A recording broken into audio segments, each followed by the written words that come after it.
कुदरत के कुछ ऐसे वाकयात इंसान को सोचने पर मजबूर कर देते हैं कि कुदरत का ये काम कैसे हो रहा है। कुदरत के कुछ ऐसे सवालों के जवाब पर साइंस पर्दा उठाता रहता है, लेकिन आमतौर पर इसे फौरन समझना थोड़ा मुश्किल होता है। लेकिन जब भी कोई ऐसे वाकयात होते हैं जिसे हम बयान नहीं कर सकते, इन्हें अक्सर हम एक मिरेकल का नाम दे देते हैं या फिर कुदरत का एक करिश्मा मान लेते हैं। हम इस वीडियो में समंदर में होने वाले कुछ अजीबोगरीब वाकयात के बारे में बताएंगे, तो इस वीडियो को एंड तक देखिएगा। मैं हूं डीए और आप देख रहे हैं नॉलेज बैरिक्स। पायरोसोम। बात 2013 की है कि जब कुछ ऑस्ट्रेलियन डाइवर्स ने तस्मानियन सी में गोता लगाया, लेकिन थोड़ी देर में कुछ ऐसा इन्हें नजर आया कि इन्हें अपनी आंख पर यकीन नहीं आया। इन्हें एक लचीली पाइप जैसी मखलूक दिखी। दरअसल इस पाइप जैसी क्रिएचर का नाम पायरोसोम है, जो समंदर के अजीब तरीन क्रिएचर में से एक है। इसको देखने वाले इस बात का मुआवजा इस बात से करने लगते हैं कि इन्होंने एक यूनिकॉर्न को देख लिया हो, इसीलिए इन्हें यूनिकॉर्न ऑफ द सी भी कहते हैं। इनकी लंबाई 90 फीट तक जा सकती है। ये ट्रांसल्यूसेंट और अंदर से खोखले होते हैं। इनकी ये होलो बॉडी हजारों छोटे छोटे जॉइड से मिलकर बनते हैं, जो कि खुद के नस्ल के डुप्लीकेट्स होते हैं। इस तरह के जॉइड खुद को कॉपी कर लेते हैं और मिलकर एक बड़ी कॉलोनी बना लेते हैं, तकरीबन एक अडल्ट वेल से भी बड़ी। ये खोखले ट्यूब में एक सिरे से पानी अंदर लेते हैं और इसमें मौजूद प्लैंकटन खाते हैं और नीचे से फिल्टर्ड पानी को बाहर निकाल देते हैं। Ocean bed on the circle. जमीन पे मौजूद कॉर्प सर्किल के बारे में तो आप जानते ही होंगे, जिसने साइंटिस्ट के कई सालों तक तोते उड़ाए रखे। ये मिस्ट्री कम नहीं थी कि साइंटिस्ट को पता चला कि समंदर में भी मौजूद रेत के बने कुछ सर्किल समंदर की तह में मौजूद हैं। 2 मीटर डायामीटर वाले ये खूबसूरत सर्किल को पहली बार सबसे पहले 1995 में जापान के साउदर्न ओशन में साहिल के करीब देखा गया था। इलाकाई गोताखोरों ने इसे मिस्टीरियस सर्किल का नाम दिया। ये उस वक्त के साइंटिस्ट के लिए एक बड़ी पहेली थी और 16 साल तक मिस्ट्री को सॉल्व करने का काम चलता रहा। ये मिस्ट्री 2011 तक बना रहा, जब तक इसके असल मुजरिम यानी आर्टिस्ट पकड़ा ना गया। जी हाँ, इस शानदार मिस्टीरियस सर्किल को बनाने वाला 5 इंच लंबा एक मेल पफर फिश बनाते हुए कैमरे में कैद हो गया। जब इसे ऐसा करते हुए देखा गया तो साइंटिस्ट को समझ नहीं आया कि ये ऐसा क्यों करते हैं। हाल ही में साइंटिस्ट को पता चला कि कैसे एक male puffer fish female puffer fish को लुभाने के लिए एक शानदार डिजाइन बनाते हैं। ये समंदर में चारों तरफ फैलते हैं और पिछले परों को फड़फड़ाते हैं, जिससे रेत एक साइड पर हो जाती है और फिर ये शानदार मिस्ट्री सर्किल बनकर तैयार हो जाते हैं। इन मिस्ट्री सर्किल को बनाने में तकरीबन 7 से 9 दिन का वक्त लगता है। Natron lake. तंजानिया में एक झील मौजूद है जिसे देखने वाला हर जानदार पत्थर का बन जाता है। ये मिस्टीरियस झील तंजानिया के इलाके में वाक़ है। नेट्रॉन झील को आरान लेक नेट्रॉन भी कहा जाता है, जो कि नमक और सोडा के मिलने से झील बनता है। ये यूनाइटेड रिपब्लिक और तंजानिया में मौजूद है। ये झील अपने कुछ खास वजह से जानी जाती है, साथ ही अपने डरावनी चीज़ों के लिए भी जानी जाती है। जब एक फोटोग्राफर नीक ब्रांड तंजानिया के नेट्रॉन झील के किनारे पर पहुंचे, वहां के नज़ारों को देख के वो हैरान रह गए, क्योंकि झील के किनारे जगह जगह पे परिंदों और जानवरों के स्टैचू नज़र आ रहे थे। ये स्टैचू असली परिंदों और जानवरों के थे।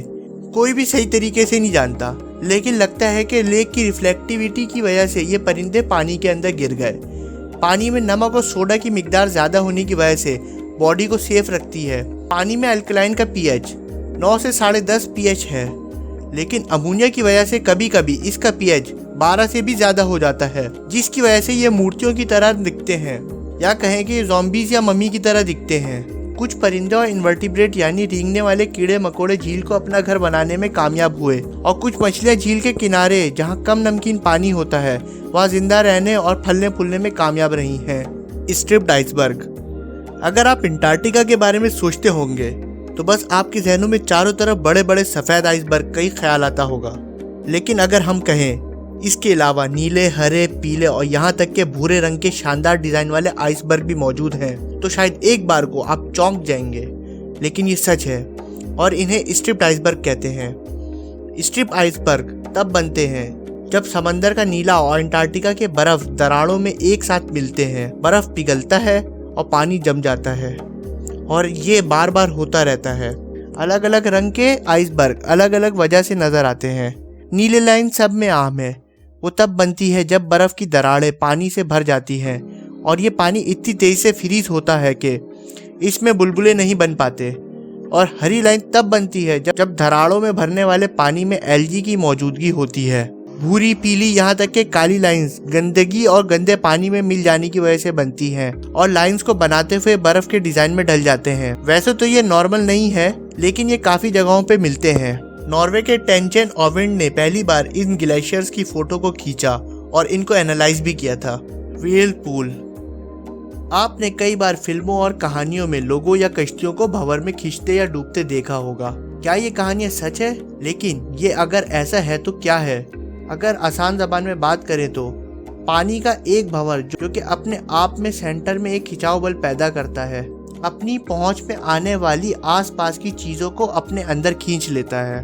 ये अलग अलग डायरेक्शन से आने वाली लहरों से बनता है और अक्सर मौसम भी इसकी मेन वजह होती है, जो कि एक भंवर की ताकत और कुव्वत पर डिपेंड करता है। आमतौर पर नॉर्मल भंवर ताकतवर नहीं होते।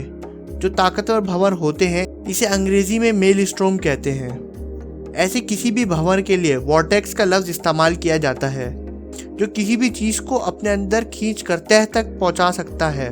और कुछ ऐसा के आप सिंक के बाथ टब में भी देख सकते हैं, लेकिन इनके बनने का तरीका कुदरती तौर पे बनने वाले भंवर से अलग होते हैं।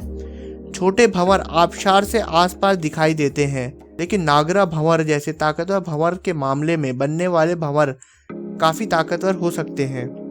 बड़े जहाज को आम तौर पर इन भंवरों से खतरा नहीं होता, बल्कि पुरानी कहानियां ये बताती हैं कि ये जहाज़ों को अपने अंदर खींच कर ले गए थे।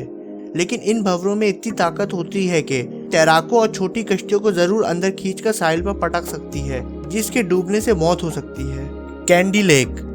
कजाकिस्तान में मौजूद एक कैंडी नामी मशहूर झील किसी अजूबे से कम नहीं है। ऊपर से यह खूबसूरत झील की तरह दिखाई देती है, लेकिन करीब जाने पर देखें तो लेकिन सतह से कुछ अजीब बाहर लकड़ियां के खंभे निकले हुए हैं।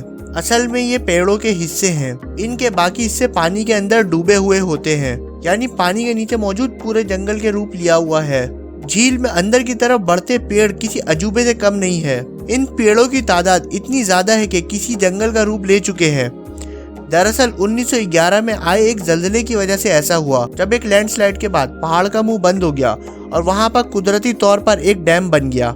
इसके बाद इतनी बारिश हुई कि एरिया बारिश के पानी में सरोबार हो गया।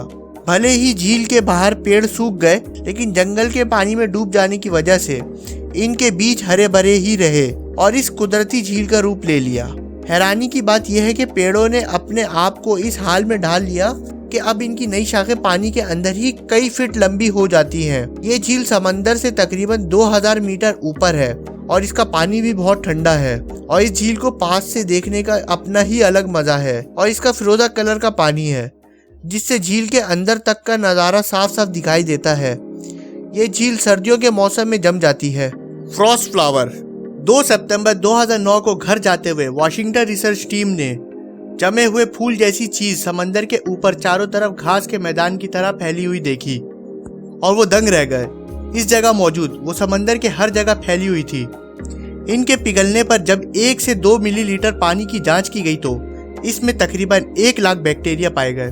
आपको बताते चले कि ये नाजुक फूल ज्यादा लोगों की जानकारी में नहीं है। वजह यह है कि आमतौर पर ये फूल ठंडे पानी में ही नई बर्फ पर दिखाई पड़ते हैं।